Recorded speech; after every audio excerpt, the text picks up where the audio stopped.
This is the Amplify Your Business with Matt J Hanham podcast, where I explore the entrepreneurial landscape and have candid conversations with inspiring individuals who are crushing it in their space.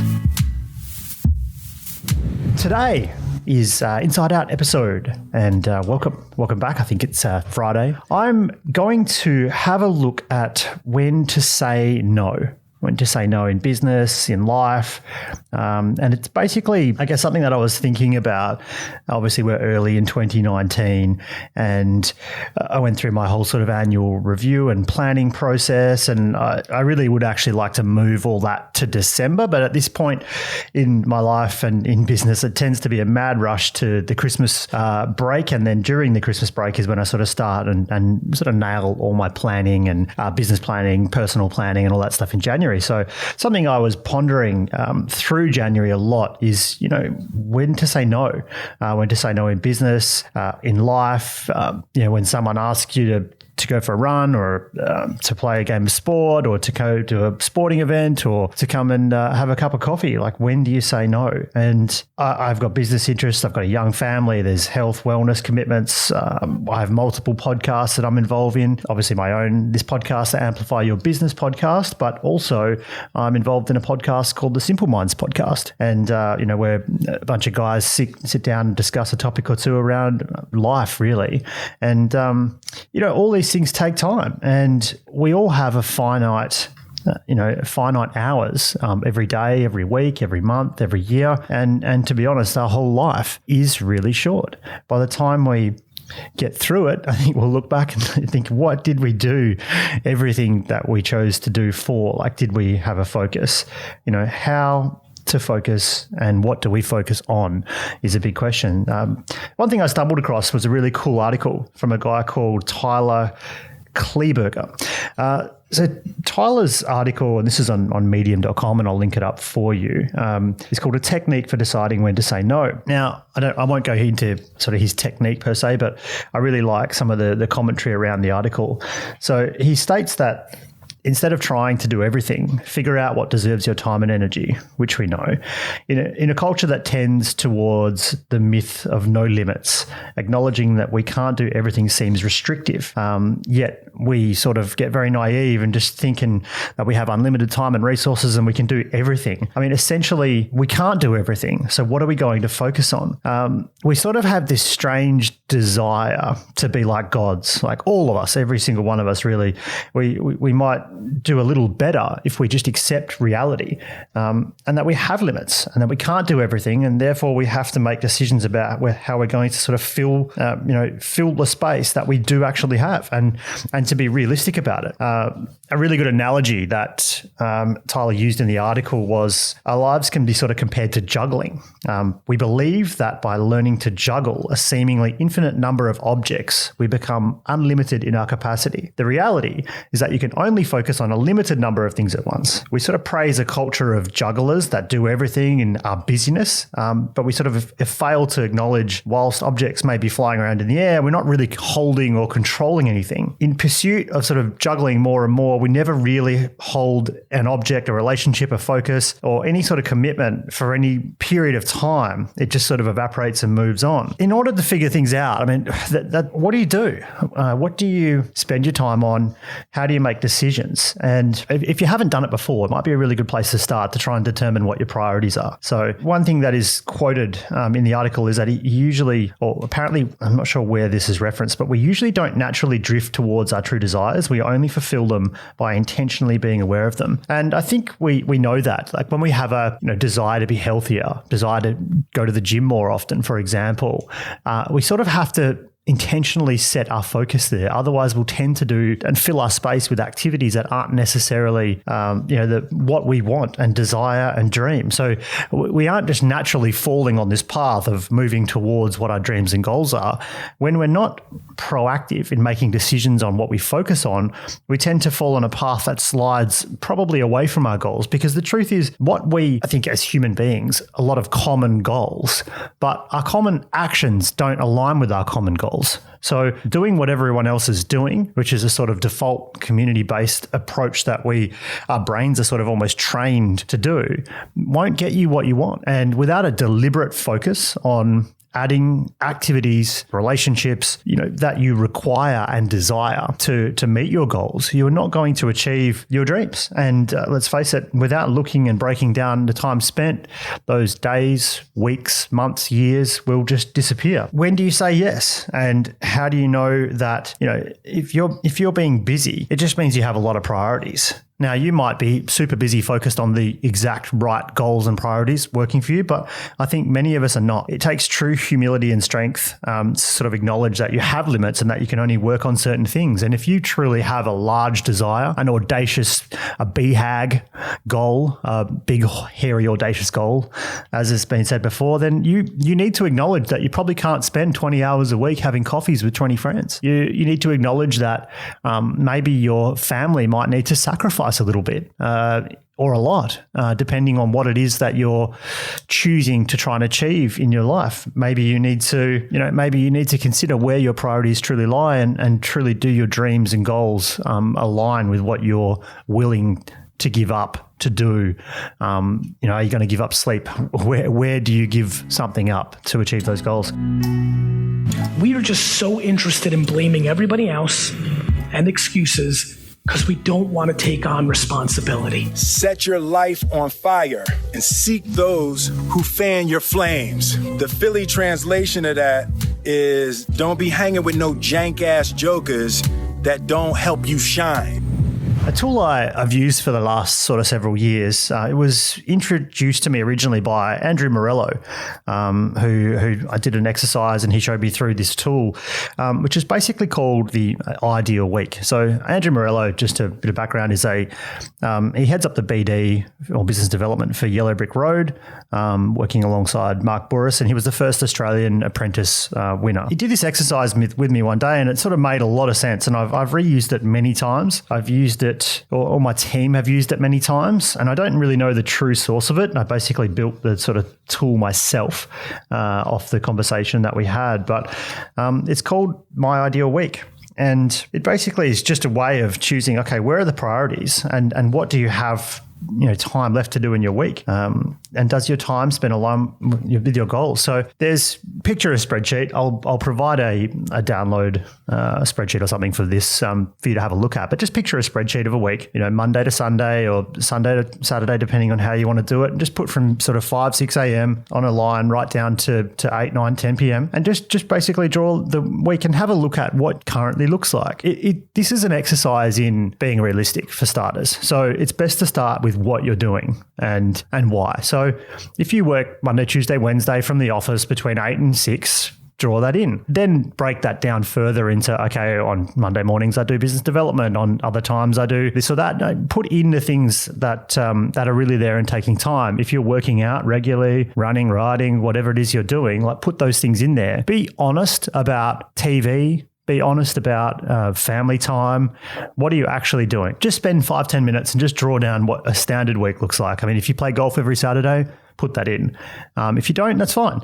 If it's something that's ad hoc, then you'll be able to fit that in ad hoc, but just write down and be honest about what a week looks like. I promise by looking at this that you will see that there is a lot of time for you to capture, to use, to achieve your goals, and ways to find far more efficiency in what you do during the week. Then you need to go back, and these are there was a 4 golden rules principle, which Andrew Morello talked through at the time a few years back when I found this out. And the 4 golden rules are, okay, you need to put down the important stuff. But number 1, is this activity dollar productive? Is what you're doing making your business more money, if that is the goal, to be making more money, or is it directly aligned with your core purpose that you're working on right now? That's number 1. That's the golden rule. The second is to turn your job, your career, your business into your lifestyle. Now, we won't go down the work-life balance sort of game in this podcast, but really, I've built myself an existence which is effectively a lifestyle. How I feel that is my lifestyle, I don't look at work being X and X, and as soon as I finish work, then maybe I can have fun after that. I don't look at it that way. I've crafted as best I can a life that I enjoy all different aspects, and that's what you want to do here. You don't want to like have this and then that. And look, I'm not saying maybe you're working in a job where you don't want to be in 2 years or 3 years. That's fine, but if you align that and think about why you're doing that, and that is the prerequisite for you to move on from that job, then maybe you'll take a different approach. You need to become more efficient and effective in all areas. And that might be, look, if you regularly make a call to your mum on a Tuesday afternoon at 4 o'clock before you leave the office, well, why don't you make the call in the car? Double up, duplicate, use time, and spend it as best and wisely you can to give yourself some time back. And basically, what is your highest and best use? Now, if you haven't considered that topic before, I would urge you to have a think about like what are the things that you do in your business, in your life, that are the most important. And if that is the job and the career, great. Focus on that. Make sure you're doing that for the appropriate time, and then do other things. But really, there's a list that you'll roll into, and you start to plug away the week. There's a great YouTube video, and I'll link it up because I can't remember the name of it. But it basically there's either a science professor or someone in a university, and he sort of fills up this glass jar with these big marbles, and sort of asks the class, is this full? And everyone says yes, it is. And then he goes and gets some smaller marbles, and then he fills it up with that and asks if it's full, etc., etc. And I think he goes through 4 or 5 things, and then fills it with sand, and everyone thinks it's full. And then I think he says sure, and then fills it up with liquid. So you can still, there's always space. But if you don't prioritize the important things, like those marbles, those large marbles or golf balls, whatever they were, you need to put them in first. Because if you don't, you'll fill the rest up with sand and water very quickly, and then there'll be no room to put any marbles, golf balls, anything else in. So that's the analogy. And basically, there's a list of importance items, and you start there first. Like what I would do is start with personal time. That is actually the most important thing that you need to do. So the number one thing, sort of put in some family time. Block it out, be consistent, and make sure that you're doing that on a regular basis. Don't sacrifice that unless it's reasonable, and you make adjustments to make it work. Health and fitness, put it in there. If it's Monday, Tuesday, Wednesday from 6 to 7 a.m., write it in, stick to it. Spirituality, I don't know if you might be religious or if you even just meditate or do any mindfulness practices, get them in there.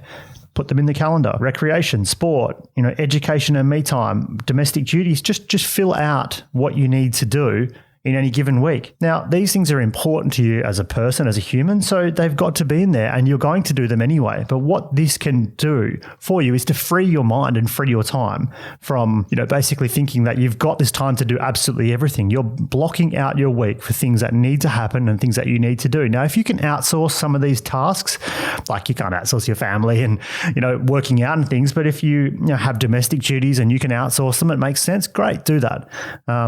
But personal time really should come first. Then flip to business or career or whatever it looks like for you. I mean, if you're in a career and you don't like your job, then, either way, this is going to be number one. And the first thing is prospecting. Like everyone in every business should be involved in some sort of prospecting, even if it's just a little bit. And that should just be the mindset of the business, that we're always looking for people and, projects and things to work on. Any business should have everyone involved in just having that mindset, just being open-minded for opportunity. But it's a number one importance. So add that in. I mean, can you do that for half the day on Monday morning? Great. Do you need to do that for 3 days a week? Monday, Tuesday, Wednesday? Great. Add it in. Like make it work for you and make it make sense. Then you roll through things like implementation, appointments, follow-up, email, social media, systems, marketing, returning calls.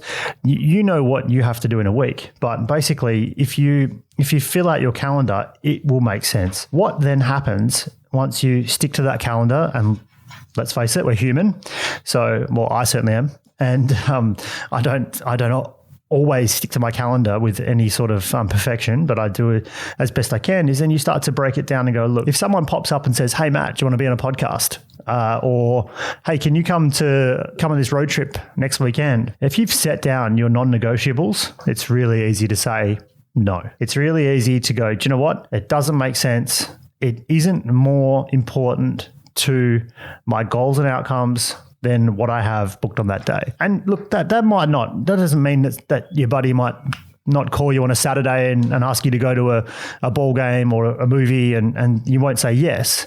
You just re-strategize and reprioritize that time. But if you have a better understanding of what time you have left for projects in any given week, and that's where I've really, to be honest, struggled the most in, I can book prospecting and meetings and clients and all these other activities and working with staff. Where my mindset drifts is that I still think that I have something like 30 or 40 hours a week to do projects. I do, but only if I work from 9 p.m. to 1 a.m. like 3 or 4 nights a week. I don't have the time to implement projects because I have general regular activities that is always there. I mean, they call this working on the business, not working in the business. And largely I do a mixture of both. I'm always working on the business in some capacity, and I do a little bit of work within the business. And that's only at a management level. I don't deliver any of our sort of deliverables as a company. We do social media and management and create a lot of content. I don't get involved in any of that, but there's still a lot that needs to happen in a small business. And there's always something that takes your attention. So thinking that I can re-engineer our entire sales process on Friday is madness. And that's one of the areas where I've just had to get more realistic with what time I had, because that Friday I might still have 2 or 3 client meetings or calls. I might be recording a podcast in that afternoon. The team might have some questions. There really just isn't that appropriate time to put into those bigger ticket items. So I hope that was helpful. I really enjoyed that article by Tyler Kleberger, just talking about when to say no. And I hope that you can consider things, whether it's, hey, this year I'm going to change this, or I really need to drop that friend or pastime, or maybe you need to pack up your PS3 and put it on Gumtree if you're in Australia, or Craigslist if you're in the US, and free yourself of that 15 hours a week that you are putting in to playing games. Now there's nothing wrong with playing games, but does it align with what you're doing? I mean, there's a quote that I keep up on my desk at home on the wall, and it's a quote by Floyd Mayweather Jr., and it's, is it a dream or a goal? And I've pondered this many times, not pondered, but just considered, I put out and I write these things down as goals, but am I really always taking the right action and the full action that I need to take? Am I being disciplined enough to really say no when I should be saying no today? The future version of me will be very happy if I do it. But maybe I don't. Maybe I just go and have a couple of beers on a Friday afternoon when I was supposed to finish off a project. We're not human, but I find that the more and more that I can make the right decision, the better everything goes. So yeah, it's what do you need to say no to right now, and maybe what do you need to say yes to? And does your week look like you've got 40 hours every day? Is that what your mind's telling you need to achieve? Because if that's what you need to achieve, then maybe you need to reconsider what you're doing, or how do you leverage out what you need to get done to achieve your goals. So my question is, what are you going to focus on? And I will link up this spreadsheet, this little My Ideal Week on my blog. And also you can just, if you want to catch me in any of my socials, look up at Matt J Hanham, MattJHanham. You can hit me on Insta or YouTube or Facebook or wherever you like, and I will share this tool. And I highly recommend spending 20-30 minutes just to work out. If you're not sure where you're at, if you're not sure if you're spending your time in the right place, this is a great tool as an audit, and also to plan going forward, and to talk to people around you and loved ones and family and friends and business partners, and just say, look, this is what it looks like. This is exactly what my week looks like. This is what I've got to invest in time, and this is what I'm going to do with it. So until next time, download that tool. I'd love to hear how you went with it, and look forward to talking to you soon.